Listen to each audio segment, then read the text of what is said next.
Hello friends, आज हम CPC का ऑर्डर 38 के रूल 1 से लेकर के 13 तक के बारे में बात करेंगे। ये आदेश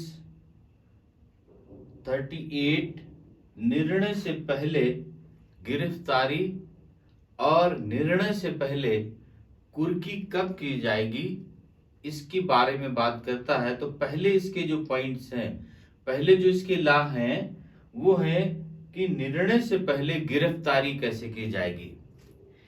इसका रूल 1 कहता है कि जो इस सीपीसी के धारा 16 में सब क्लॉज का से घा तक जो तरीके दिए हैं वाद के, उन वादों को छोड़ करके शेष वाद में अगर वादी कोर्ट को शपथ पत्र से समर्थित शपथ पत्र के साथ एक प्रार्थना पत्र देता है कि प्रतिवादी जो है वह उसके कोर्ट के ज्यूरिडिक्शन को छोड़ करके भागने वाला है ताकि उसको पैसा न देना पड़े, क्योंकि वह आदेश में देरी कर सकता है कराने के लिए या कोर्ट के प्रोसेस को करने के लिए देरी कर सकता है या निष्पादन प्रक्रिया में बाधा डाल सकता है।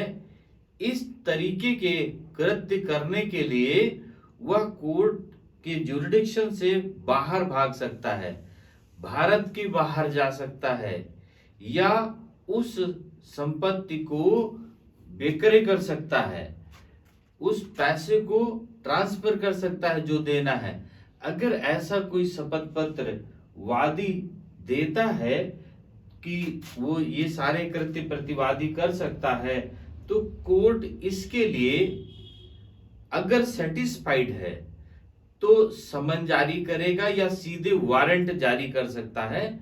समन जारी करेगा तो ये बात पूछेगा कि क्यों न जो दावे में धनराशि है इतनी धनराशि को जमा करा लिया जाए या उसकी जो प्रतिभूति है वो ले ली जाए। इस कारण को लिखते हुए समन जारी करेगा या डायरेक्ट वारंट जारी करके उस व्यक्ति को गिरफ्तार कर सकता है। और यदि वह जो प्रतिवादी है वह अगर गिरफ्तारी से बचने के लिए अगर धनराशि जमा करा देता है कोर्ट में, तब फिर उसकी गिरफ्तारी रोक दी जाएगी और जो धनराशि कोर्ट में जमा कराया है वो कोर्ट में निर्णय तक जमा रहेगी और निर्णय पर जिस पक्ष में उसका निर्णय जाता है कोर्ट का, उसे वह पैसा दे दिया जाएगा। ये बात रूल इसके 1 में कह दी गई। अब रूल 2 में इसमें कहा गया है प्रतिभूति। प्रतिभूति क्या है, सिक्योरिटी क्या है, उसके बारे में कहा गया रूल 2 में। तो उसमें कहा कि प्रतिवादी वादी के शपथ पत्र पर, जो वादी ने उस पर ब्लेम लगाया कि वो भाग जाएगा, ज्यूरिडिक्शन से बाहर चला जाएगा, भारत के बाहर चला जाएगा, संपत्ति को इधर उधर कर देगा, अगर इस बात के प्रार्थना पत्र पर जो प्रतिवादी है वह जवाब लगाता है और उसके जवाब से अगर कोर्ट सेटिस्फाइड हो जाए तो समन वारंट जारी नहीं करेगा। अगर कोर्ट सेटिस्फाइड नहीं होता है तब फिर उसको पर्याप्त धन जमा करने के लिए कोर्ट कह सकता है और या तो उसकी संपत्ति जमा करा सकता है या तो जो उसका जो ताकि वाद लंबित ना हो, और या तो उससे प्रतिभूति मांग सकता है कि प्रतिभूति वह कोर्ट में जमा करे, और प्रतिभूति ना जमा करने पर उसकी संपत्ति को कोर्ट जमा करा सकता है। तो ये बात हो गई कि इसके रूल 2 की। अब रूल 3 में इसमें कहा कि उन्मोचित किए जाने के लिए प्रतिभू के आवेदन पर प्रक्रिया। रूल 3 में कहा कि प्रतिभू जिस कोर्ट में दिया गया है, जिस कोर्ट में प्रतिभूवादी ने एज ए सिक्योरिटी दिया है, वही कोर्ट में प्रतिभू व्यक्ति अपना प्रार्थना पत्र दे करके प्रतिभू के दायरे से मुक्त हो सकता है। मतलब अपना वह प्रतिभू वापस ले सकता है। और जब इस पर प्रतिवादी जब वापस लेने के लिए प्रार्थना पत्र डालेगा प्रतिभू, तो कोर्ट क्या करेगा, समन जारी कर देगा उसको, प्रतिवादी को न्यायालय में हाजिर होने के लिए, कि वह हाजिर हो और नया प्रतिभू उसकी जगह पर वह दे। इस बात के लिए कर सकता है, या वारंट निकाल सकता है ताकि प्रतिवादी पकड़ करके आ जाए और जो प्रतिभू के प्रार्थना पत्र पर वापस लेने के लिए कहा उसको प्रतिभू से उन्मोचित कर दिया जाए और कोर्ट को जो प्रतिवादी है वह नया प्रतिभू जमा करे। अब इसका रूल 4 कहता है, जहां प्रतिवादी प्रतिभू देने में नई प्रतिभू लाने में असफल रहता है वहां प्रक्रिया। अब कोर्ट ने प्रतिभू जिसने जमा किया उसने अपना सिक्योरिटी वापस ले लिया।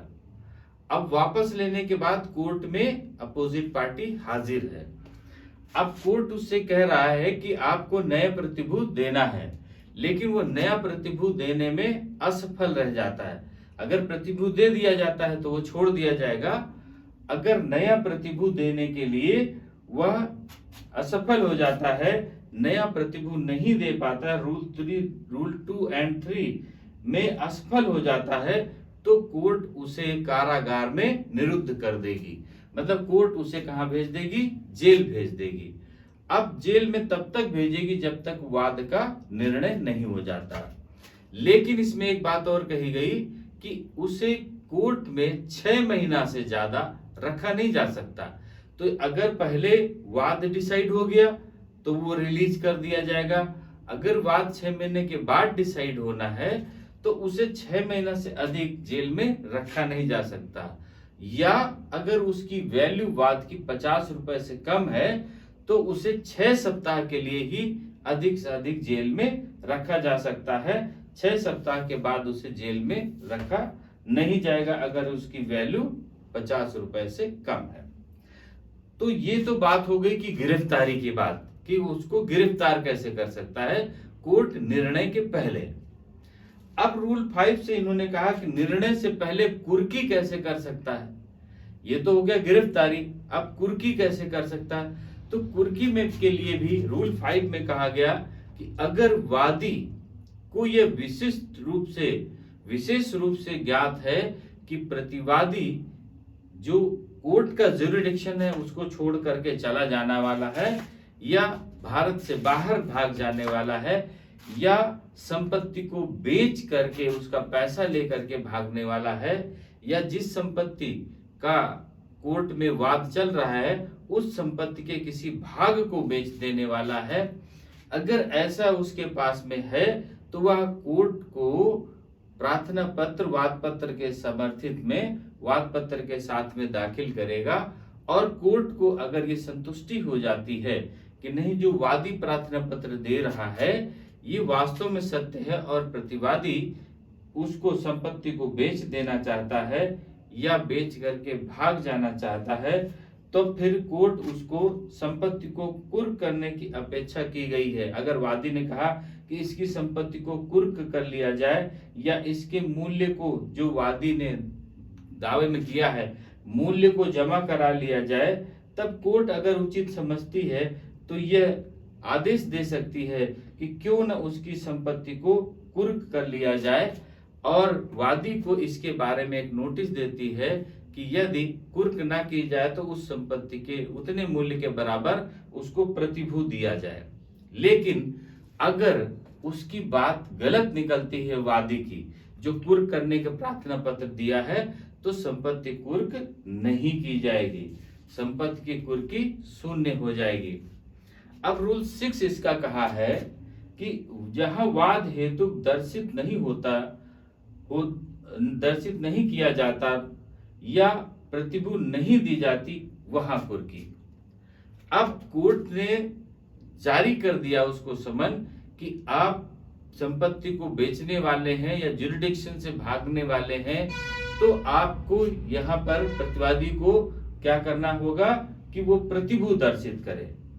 अगर वह कोर्ट के वादी के प्रार्थना पत्र पर हेतुक दर्शन करने, मतलब उसका कारण बताने के लिए, जो उसने ब्लेम लगाया वो बताने के लिए असफल हो जाता है कि प्रतिभू उसको क्यों ना दे दी जाए, वो इस बात के लिए असफल हो जाता है, तो कोर्ट ये आदेश दे सकता है कि उसकी संपत्ति को कुर्क कर लिया जाए, उसकी संपत्ति को कुर्क कर लिया जाए, या आदेश दे सकता है, या कोर्ट अन्य कोई जो उचित समझे वो आदेश भी पारित कर सकता है। रूल इसका 7 कहता है कि कुर्की करने की रीति, जो अब असफल हो गया प्रतिवादी कारण बताने के लिए और प्रतिभू देने में भी असफल हो गया, तो कोर्ट उसको आदेशित कर देगी कि इसकी संपत्ति को कुर्की कर ली जाए।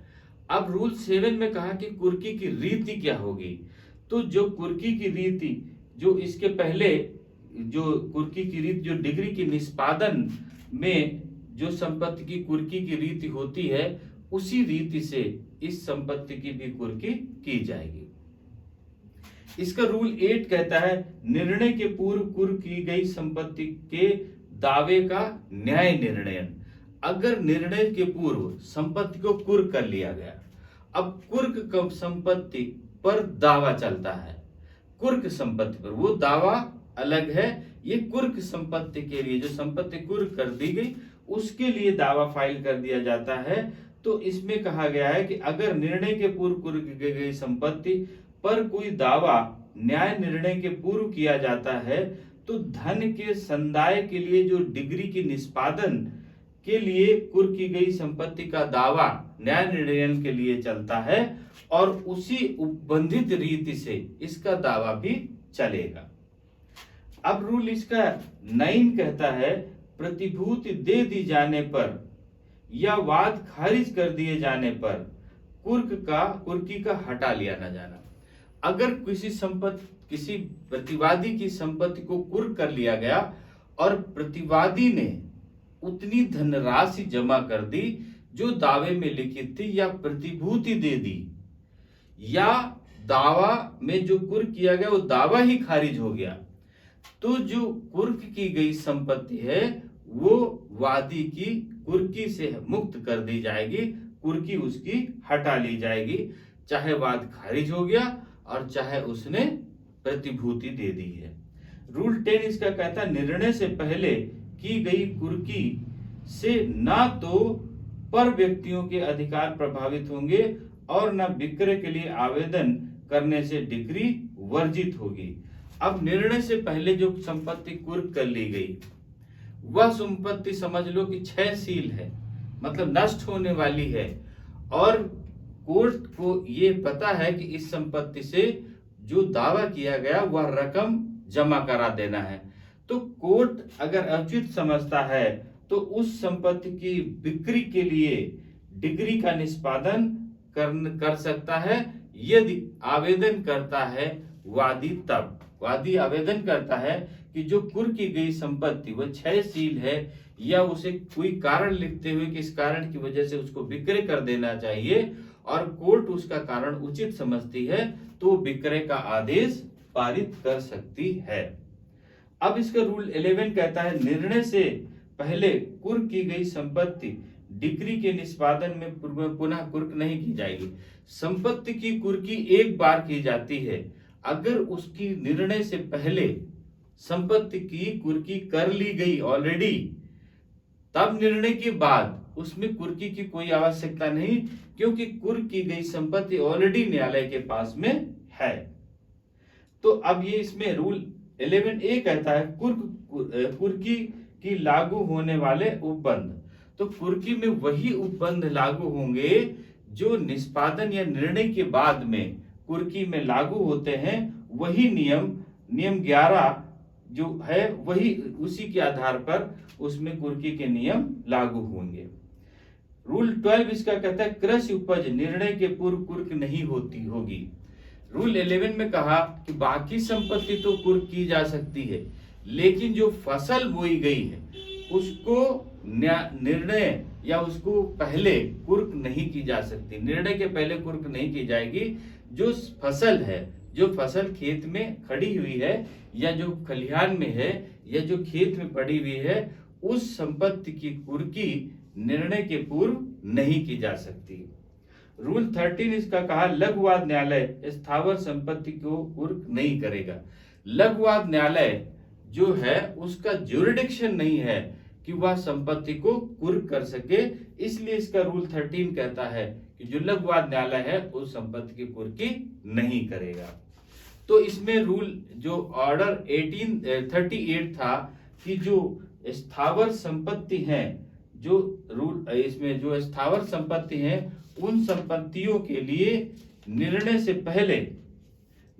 पहले कैसे गिरफ्तारी की जाएगी और निर्णय से पहले कैसे संपत्ति की कुर्की की जाएगी, इन बातों को लेकर के रूल 1 से लेकर के 13 तक बताए गए, जो आपको क्लियर हो गए होंगे। इनमें निर्णय के पहले कुर्की क्या होगी और निर्णय के पहले गिरफ्तारी क्या होगी। अब ऑर्डर 39 से हम नेक्स्ट पार्ट में डिस्कस करेंगे। ओके, थैंक यू, जय हिंद।